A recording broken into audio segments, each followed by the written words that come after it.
Hello everyone.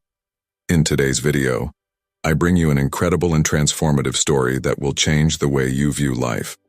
We're going to meet Cassian Monroe, a man who lived through moments of hate, anger, and pain throughout his life. But after a near-death experience, he received a shocking revelation. We are in the midst of a spiritual battle. What he saw on the other side will leave you speechless and make you rethink everything about life, love, and what truly matters. So, before we begin, make sure to hit the like button, subscribe to the channel so you don't miss any content like this, and turn on the notification bell to receive all updates. Now, get ready to embark on an intense and surprising journey. My name is Cassian Monroe, and I'm here to share with you an experience that completely changed my life. I was born and raised in Yanceyville, a small town in the southern United States, where racial prejudice was as palpable as the air we breathed. From a young age, I learned that my black skin was a reason for hate for many. Every sideways glance, every unspoken word, a fierce determination not to let anyone belittle me. That anger became my constant companion, my shield against a world that seemed determined to bring me down. By my early 20s, I already felt the weight of this constant struggle. My body began sending early warning signs, hypertension, digestive problems, but I ignored them. I saw these health issues as the price to pay for surviving in a hostile world. Little did I know that the price would be much higher than I imagined. As the years passed, my anger only grew. I saw it as justified, as a natural response to the injustice I faced every day. Every racial insult, every door slammed in my face, every look of disdain fueled that inner fire. I thought I was fighting the system, battling racism, but in reality, I was destroying myself from the inside. By the age of 45, I was a man consumed by hate. My days were filled with heated arguments about racial issues, sleepless nights rehashing past resentments, and a constant fatigue I stubbornly ignored. My heart, both literally and figuratively, was overburdened. It was in that state that I arrived at that fateful day, a day that started like any other but would end up changing everything I believed, everything I was. A day when my heart, tired of carrying so much weight, finally said, enough. Today, looking back, I can clearly see how lost I was, how I had become a prisoner of my own anger, unable to see beyond it. But to understand how I got to where I am now, I need to tell you about the day my heart stopped and my life truly began. That Tuesday afternoon seemed like so many others. I was in my office, engaged in yet another heated phone discussion about racial issues affecting our community. My voice was loud, my heart racing, as it always did when I got involved in these debates. I felt that familiar pressure in my chest, but I ignored it, as I always did. When I hung up the phone, I felt something different. The pressure in my chest, which had previously been just an annoyance, suddenly turned into a sharp, relentless pain. It was as if someone had placed a massive weight on me, crushing my chest. I tried to take a deep breath, thinking maybe it was just stress, but the pain only grew worse. Then, I felt my left arm go numb. That's when the fear really hit me. I knew something was very wrong. I tried to stand up, to call for help, but my legs wouldn't respond. The world around me started spinning, the colors blending into a confusing blur. I collapsed to the floor, feeling as if every cell in my body was screaming in pain. The air seemed to vanish from my lungs, and no matter how hard I tried, I couldn't breathe. My thoughts were a mess. But in the midst of the chaos, a sudden clarity hit me. I was having a heart attack. Lying there on the cold office floor, struggling to breathe, I had a moment of crystal clear reflection. I saw my entire life flash before my eyes like a movie and fast forward. All the moments of anger, all the fights, all the sleepless nights reliving injustices. Suddenly, they seemed so small, so insignificant. What had I done with my life? How had I let hate consume me this way? As these questions echoed in my mind, The darkness began to envelop me. My vision grew blurry, the sounds around me becoming more and more distant. I could hear voices in the distance. Someone must have found me and called an ambulance, but they seemed to come from far away. The fear I had felt at first was replaced by a strange sense of calm. It was as if my body was giving up the fight, accepting the inevitable. My eyes closed, and I surrendered to the darkness that surrounded me. It was at that moment, on the threshold between life and death, that my true journey began. A journey that would take me beyond the limits of what I believed to be possible, and would forever change the way I saw the world and myself. When I regained consciousness, the first thing I noticed was the silence. A deep silence, unlike anything I had ever experienced. I opened my eyes, expecting to see the ceiling of my office or maybe a hospital, but what I saw left me stunned. I was looking at myself. There I was, lying on a hospital gurney, surrounded by a medical team working frantically. I could see my pale, motionless body, the doctors applying shocks to my chest, a nurse compressing an oxygen balloon connected to a mask on my face. It was a surreal scene, as if I were watching a movie about my own death. But the strangest thing was that I didn't feel afraid. I floated above the scene, watching everything with a distant curiosity. There was no pain, no anxiety. For the first time in a long time, I felt at peace. As I observed the efforts to revive me, I noticed a familiar figure sitting in a corner of the room. It was Grace Everett, a longtime friend. She had her face buried in her hands, her shoulders shaking with silent sobs. Seeing Grace there, so distraught, touched me in a way I hadn't expected. In life, I had rarely allowed myself to feel true empathy for others. I was always so focused on my own pain, on my own struggle, that I often ignored the suffering of others. But now, seeing Grace cry for me, I felt a wave of compassion I had never experienced before. I wanted to comfort her, to tell her it was okay, that I was there, but, of course, I couldn't. I was just a silent observer, unable to interact with the physical world I had left behind. As I floated there, I began to notice other things. I could see through the hospital walls, observe other rooms, other patients. I saw families gathered around loved ones, doctors and nurses rushing through the hallways. It was as if the whole hospital was a vast web of interconnected emotions and energies. And then, something even more extraordinary happened. I began to perceive not just what people were doing, but what they were feeling. I could sense the fear, the hope, the pain, and the relief that permeated the place. It was as if I had direct access to the emotions of everyone around me. It was at that moment that I realized I was no longer confined to the limitations of my physical body. My consciousness had expanded in a way I had never imagined possible. All the anger, all the resentment I had carried for so long seemed to have stayed behind with my body. As I absorbed this new reality, I felt a gentle pull, as if something was calling me. The hospital scene began to dissolve around me. I knew I was about to embark on the next stage of my journey, a journey that would forever change my understanding of life, death, and everything in between. As the hospital scene dissolved around me, I was enveloped by a light that defies any description. It wasn't like anything I had ever seen before. It was bright, yes, but not blinding. It was warm, but not in a physical way. It was a light that seemed to radiate pure love, absolute peace. In that moment, I felt as if every atom of my being was bathed in this light. All the layers of pain, anger, and resentment I had accumulated throughout my life began to peel away from me, like old bark falling off a tree in spring. The sensation was indescribable. It was as if, for the first time in my life, I was truly experiencing what it meant to be at peace. There was no more inner conflict, no more struggle. All that remained was a sense of wholeness I had never known before.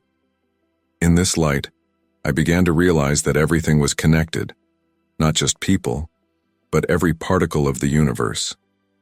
It was as if I could see the invisible threads that link all things. My life, with all its struggles and conflicts, now seemed like a small thread in this infinitely complex cosmic tapestry. It was at that moment that I truly understood how insignificant my hatred and earthly concerns were in the face of the universe's grandeur. All the battles I had fought, all the injustices I had fiercely opposed, now seemed so small, so fleeting. It wasn't that these struggles didn't matter, but now I saw that the way I had faced them, with anger, with bitterness, had only added more negativity to the world. I had become part of the problem I was trying to fight. In this light, I was no longer Cassian Monroe, the black man filled with resentment. I was simply a consciousness, a spark of energy integrated into something much larger. The barriers I had built throughout life, race, class, ideology, all dissolved. I was one with everything and everyone.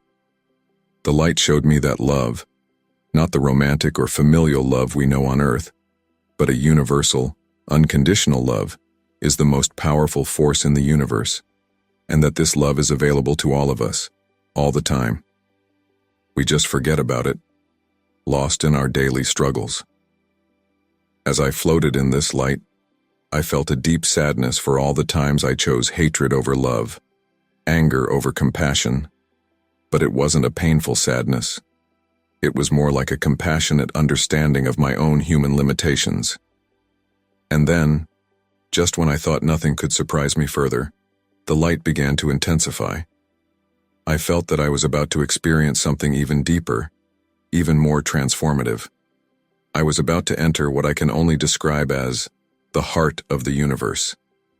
As the light intensified, I was transported to a space that I can only describe as a void. But it wasn't a void in the sense of absence or darkness. It was a full void, filled with infinite potential. In this space, there were no forms, no boundaries.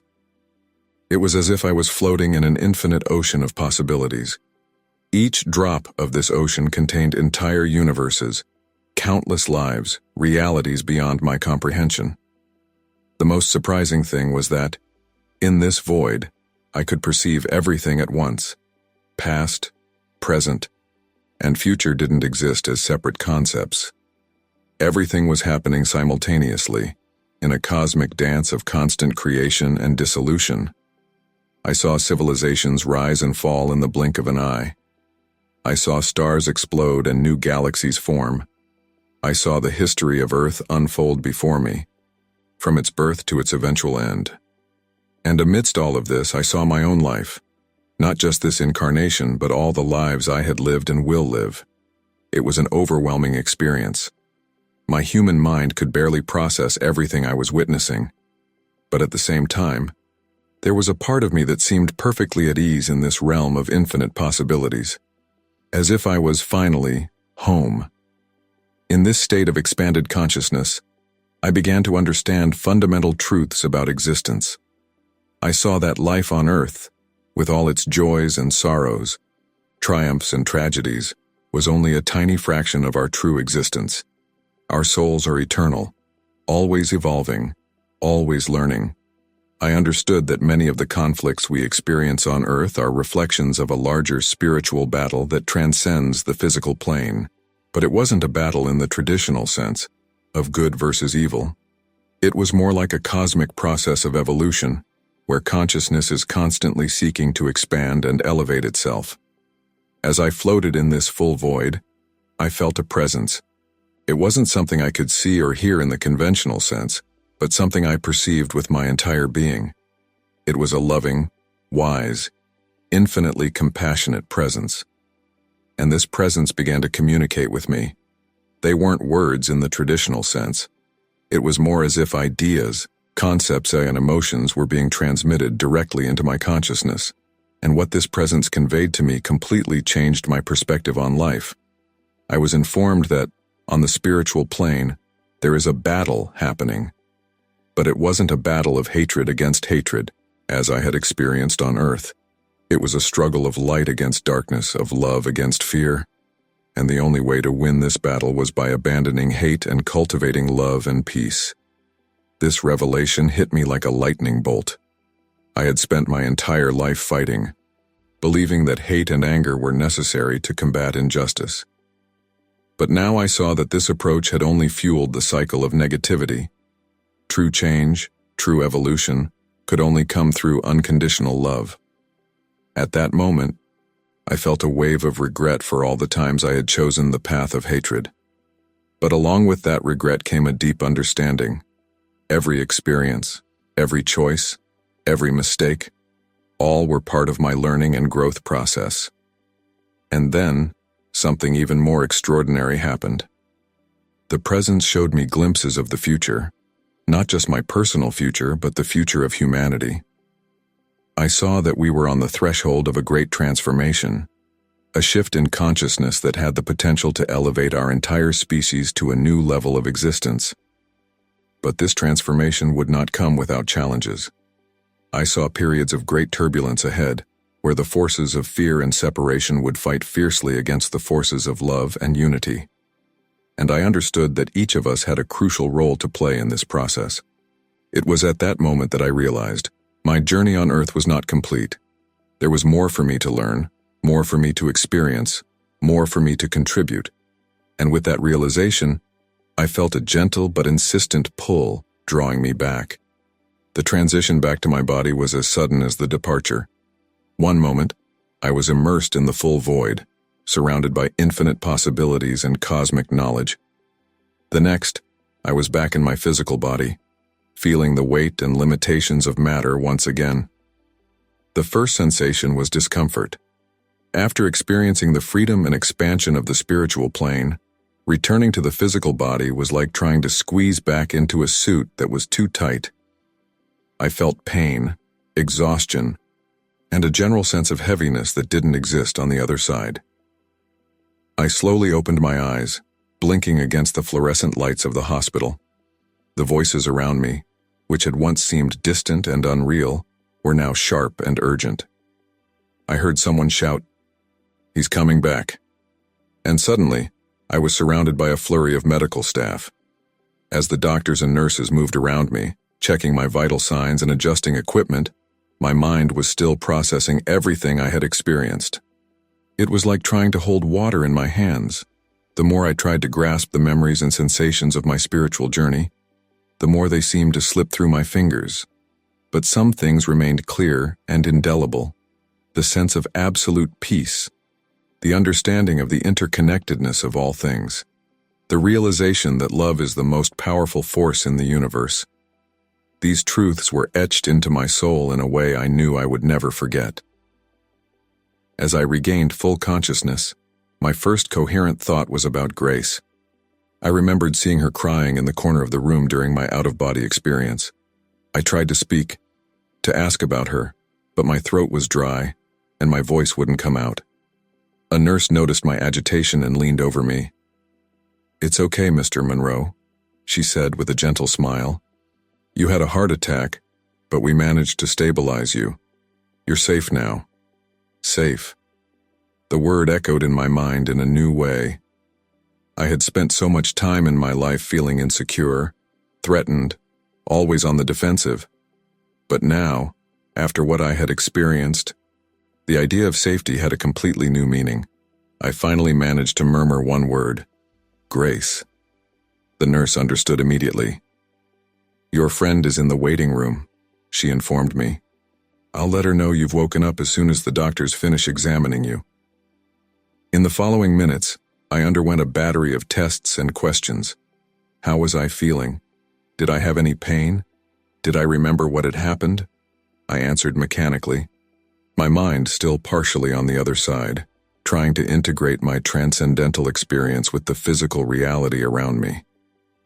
It was only when Grace entered the room, her eyes red from crying but a look of relief on her face, that I truly felt I had returned completely.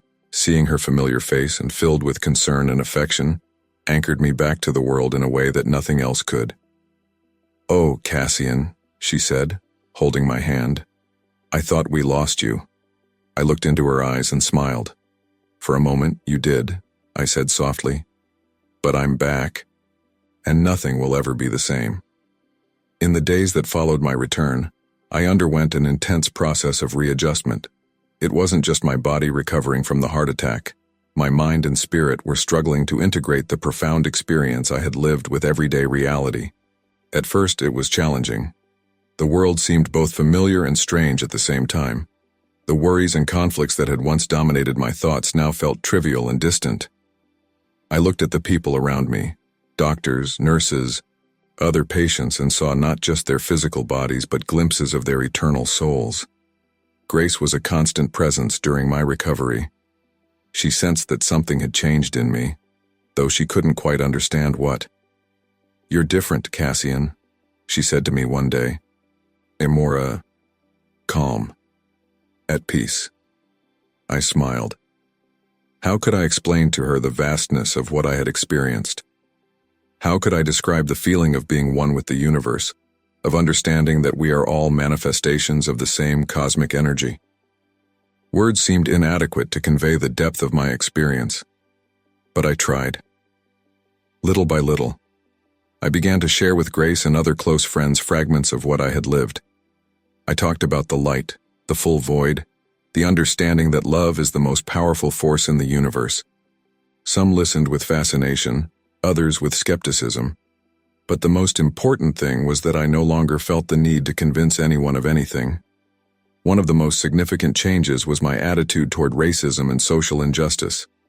Not that I stopped caring, on the contrary, I cared more than ever. But now I saw these issues from a completely different perspective. I understood that the real problem was not black versus white, rich versus poor, or any other superficial division. The true problem was fear. Fear of the different, fear of the unknown, fear of the other. And the only way to overcome that fear was through love and understanding. I began to approach racial issues in a new way. Instead of attacking and accusing, I sought to dialogue and understand. Instead of feeding anger, I cultivated compassion. Not just for those who suffered injustices, but also for those who, out of fear or ignorance, perpetuated those injustices. This new approach wasn't always easy.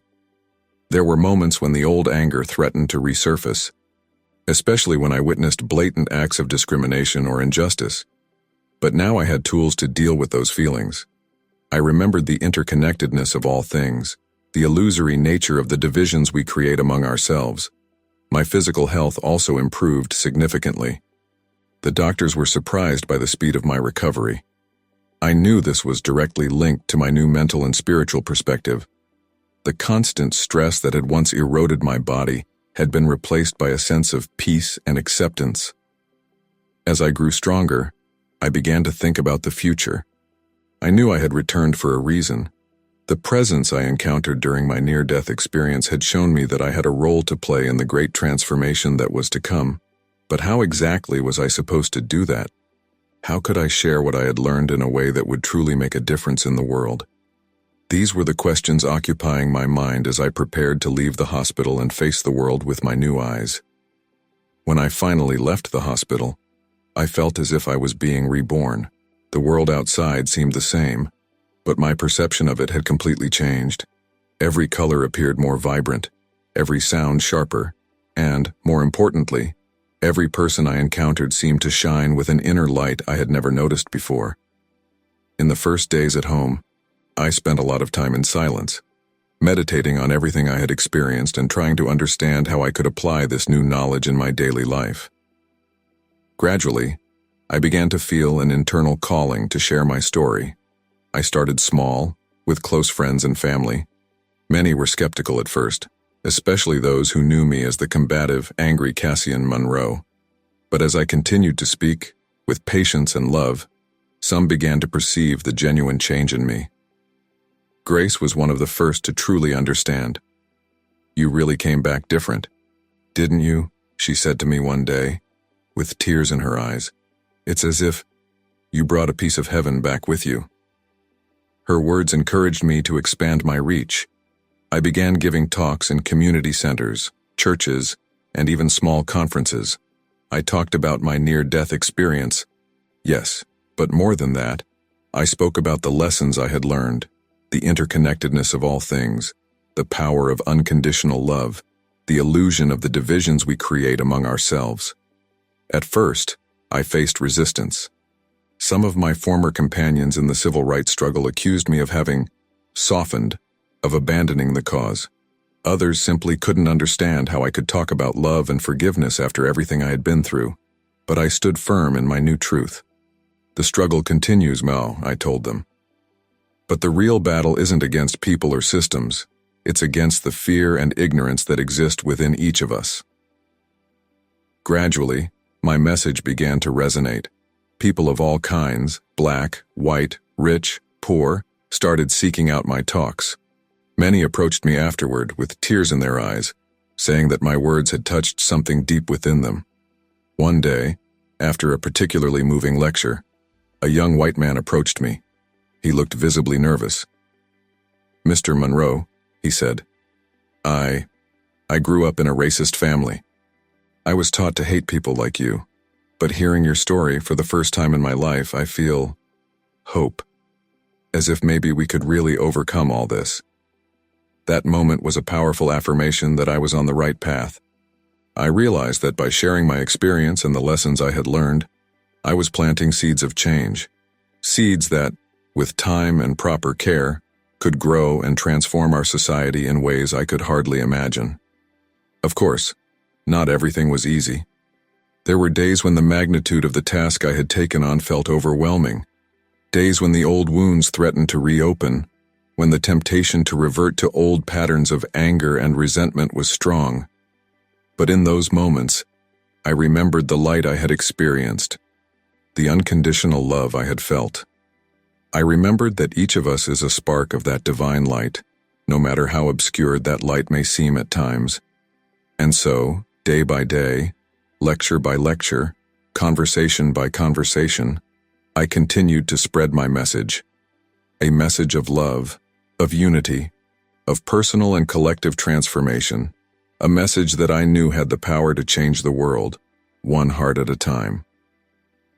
As the months passed and my new life mission solidified, I faced a series of challenges that tested my newfound inner peace and my commitment to unconditional love. One of the greatest challenges came from where I least expected it, my own community. Many of my former companions in the civil rights struggle couldn't understand my new approach. "You are betraying the cause, Cassian," said Marcus, an old friend and activist, during a tense meeting. "Talking about love and forgiveness while our people are still suffering. Have you forgotten where you came from?" His words hurt me, but not in the way they would have before. Instead of reacting with anger, I took a deep breath and allowed myself to feel compassion for Marcus and for all who shared his view. "Marcus," I replied calmly, "I haven't forgotten where I came from. I understand your frustration, but what I've learned is that true change begins within us. We will continue to fight against injustice, but with love in our hearts, not with hate." Not everyone was convinced, of course. I lost some friends along the way. But for every person who distanced themselves, another 10 seemed drawn to my message. I saw people from different backgrounds and beliefs coming together at my lectures, willing to listen and learn from one another. Another significant challenge was dealing with the media.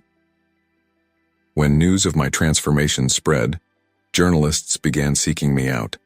Some were genuinely interested in my story, but others seemed more interested in creating controversy.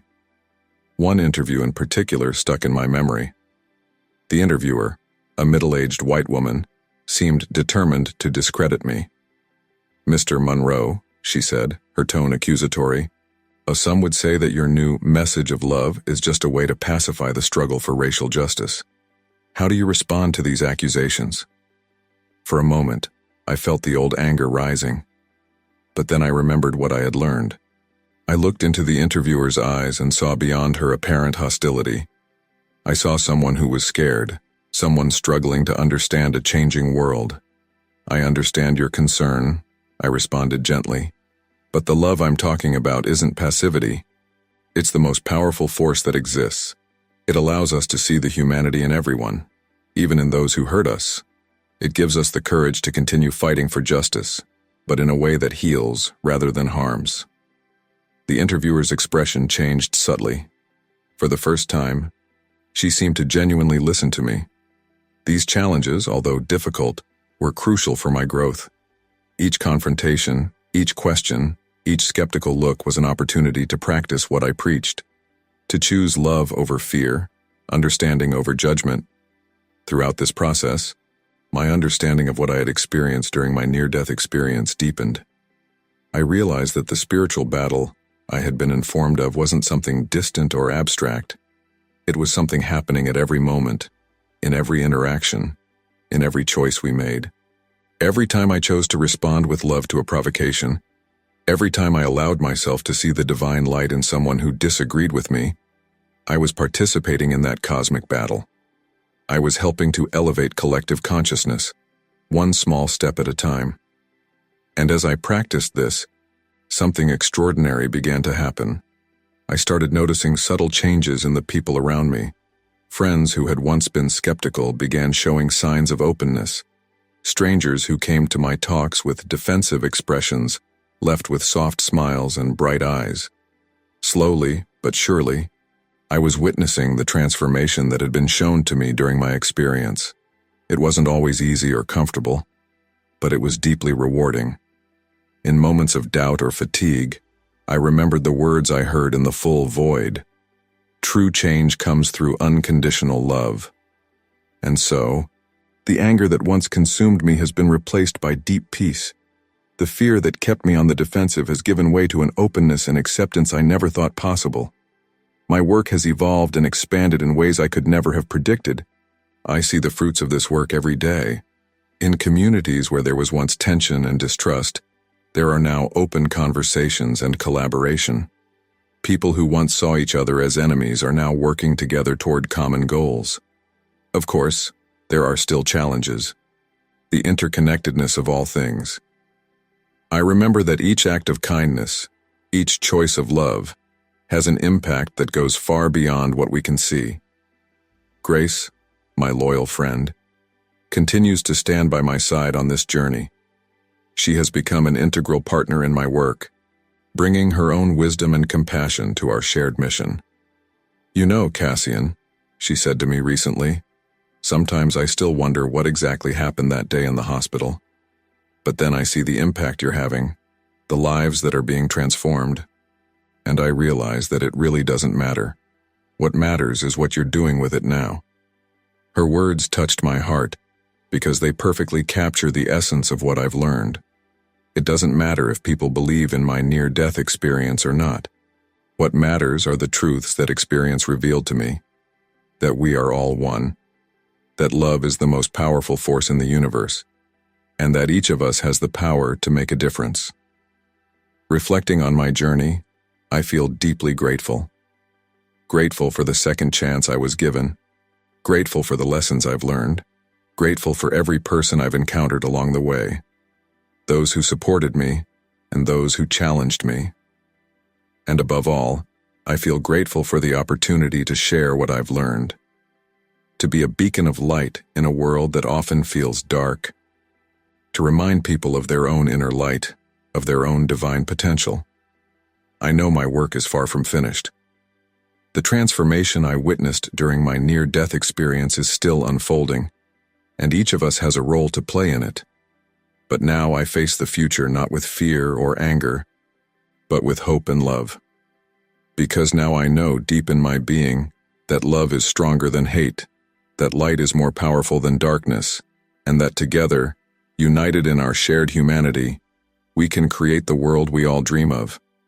And so, with each new day, I embrace life with renewed gratitude and purpose. Every interaction is an opportunity to spread love. Every challenge is a chance to grow. And in every face I encounter, I see a reflection of the divine light I experienced on that fateful day. This is the legacy of my journey beyond life. This is the message I am here to share. And as long as there is breath in my body, I will continue to spread this light, one heart at a time, toward a new dawn for all humanity. If you enjoyed this beautiful spiritual testimony, please give it a like, Share your thoughts in the comments. Subscribe to the channel Talker and don't forget to activate the notification bell to watch each new video and help us spread this message to a larger audience. See you next time.